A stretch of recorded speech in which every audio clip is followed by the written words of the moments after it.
The night my stepmother called me selfish for refusing to hand over my dead mother's money, something inside me didn't shatter. It froze completely, like every emotion I had ever buried suddenly turned into ice, locking me into a calm that even I didn't recognize. And the truth is, she had no idea she had already lost that battle long before she ever opened her mouth. My name is Emily Carter, and I am 27 years old. 7 years ago, I sat beside my mother as she slowly faded away from stage 4 breast cancer. Those 2 years felt like a lifetime stretched thin across hospital rooms, late-night drives, and quiet moments where hope felt more like a fragile illusion than something real. I remember every detail, from the sterile smell of chemotherapy rooms to the way her hand would tighten around mine when the pain became too much for her to hide. I was 19, barely an adult, but those years forced me to grow up faster than I ever imagined. At the beginning of her illness, my father was present. He showed up to appointments, held her hand, and spoke in soft, reassuring tones that made it seem like we were all fighting this together. But somewhere along the way, things started to change. It wasn't sudden enough to notice right away, but slowly, piece by piece, he began to disappear. Late nights became normal, missed appointments were brushed off with weak excuses. And there was always a faint unfamiliar scent on him when he came home, something that didn't belong in our house. I didn't want to believe it at first. I told myself I was imagining things, that stress was making me paranoid. But about 6 months before my mother passed, the truth found me whether I was ready for it or not. Her name was Rebecca Lawson. She worked with my father, was older than me by more than a decade, and carried herself with the kind of confidence that comes from knowing exactly what she wants. And what she wanted, apparently, was a man whose wife was dying. What broke me the most was not even the betrayal itself, but my mother's response when I finally told her. She didn't cry, she didn't scream, she didn't confront him. Instead, she looked at me with a tired but peaceful expression and told me she didn't have the strength to fight 2 battles at once. She said she was choosing to spend whatever time she had left focusing on staying alive and being present for me. In that moment, I realized how strong she really was, because letting go of anger like that takes more courage than most people will ever understand. 3 weeks before she died, she asked me to sit with her in the bedroom one afternoon while my father was out. The sunlight was soft that day, filtering through the curtains and casting a quiet warmth across the room. She held my hand, her grip weaker than it used to be but still steady, and told me she had taken care of everything. She mentioned her lawyer, a man named Daniel Whitaker, someone who had managed her family's finances for decades. She told me to trust him no matter what happened. Then she looked directly into my eyes and said something I didn't fully understand at the time. She told me that I would be protected, that she had made sure of it. I nodded through tears, not realizing that those words would one day become the foundation I would stand on when everything else tried to fall apart. A few weeks later, on a quiet Tuesday morning in October, she was gone. The house felt empty in a way that went beyond silence. It was like something essential had been removed, leaving behind a hollow shell that no amount of time could fill. My father grieved, or at least he appeared to. He played the part well in front of relatives and neighbors, accepting condolences and wearing sadness like a carefully chosen outfit. But less than a year later, Rebecca moved into our home. 8 months after that, they were married. I wasn't even told about the wedding until 3 days before it happened. Still, I went.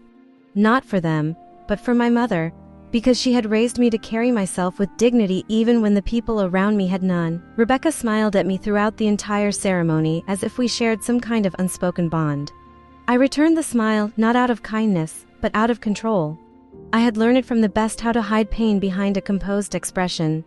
My mother had mastered that art, and now I understood why. Over time, the house I grew up in began to change. My mother's photographs disappeared from the walls one by one. Her favorite furniture was replaced. The garden she had spent years nurturing was torn out and covered with cold stone tiles. It was like watching someone erase her existence piece by piece. I said nothing. I carried my grief quietly, the same way she had. By then, I had already moved into a small apartment near my job at the university. I kept my visits short and polite, limiting my exposure to a place that no longer felt like home. For a while, that distance kept things manageable. But everything changed one evening in March, nearly 2.5 years after my mother's death. My father called and invited me to dinner, His tone sounded almost hopeful, like he was trying to rebuild something that had been broken for a long time. I allowed myself to believe it might be genuine. So I drove over, sat at the same dining table where I had once shared countless meals with my mother, and waited. Rebecca was the one who started the conversation. She spoke calmly, almost casually, as she cut her food with precise movements that made it clear she had already planned every word. She told me it was time for me to hand over the inheritance my mother had left behind. She framed it as something practical, even necessary, saying that the family needed it and that leaving such a large amount of money untouched was irresponsible. Then she called me selfish. I remember the exact moment those words settled in the air between us. I glanced down at her wrist and noticed a bracelet that looked painfully familiar, something I was almost certain had once belonged to my mother. Then I looked at my father, hoping for anything that resembled support. Instead, he calmly set his fork down, folded his hands, and told me that Rebecca was my family now. He said my mother would have wanted me to take care of the people he loved. That was the moment everything inside me went cold, not angry, not broken, just still.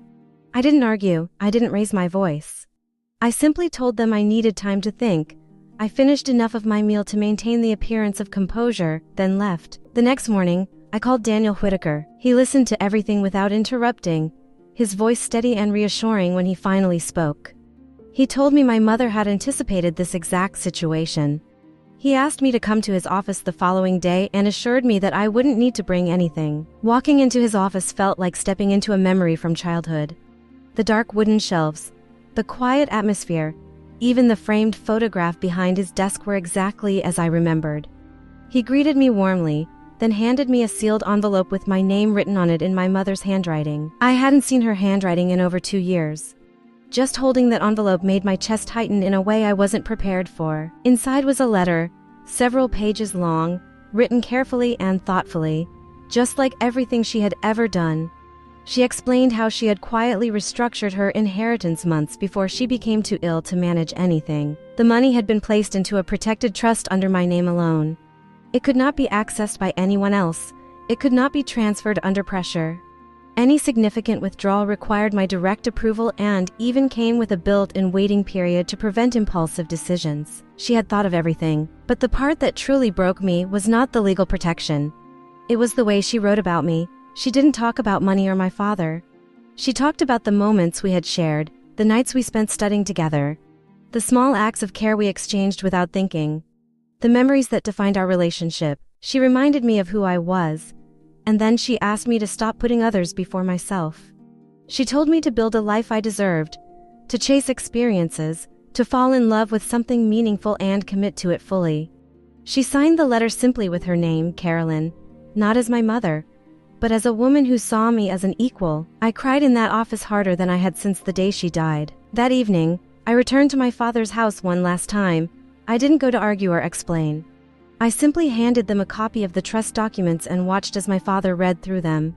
I saw the exact moment he realized that my mother had predicted all of this, that she had prepared for it with quiet precision while she was still fighting for her life. For the first time in my life, I saw him cry without restraint. I didn't stay to comfort him. I walked away. Since then, I have built my life on the foundation she left behind. I finished my degree. I traveled to places she once dreamed of visiting. And slowly, my grief changed. It no longer felt like something that was only heavy and painful. It became something deeper, something that reminded me of how fiercely I had been loved. My stepmother thought she was asking for money, but what she was really doing was challenging a promise my mother had made long before she was gone. And my mother had already answered her.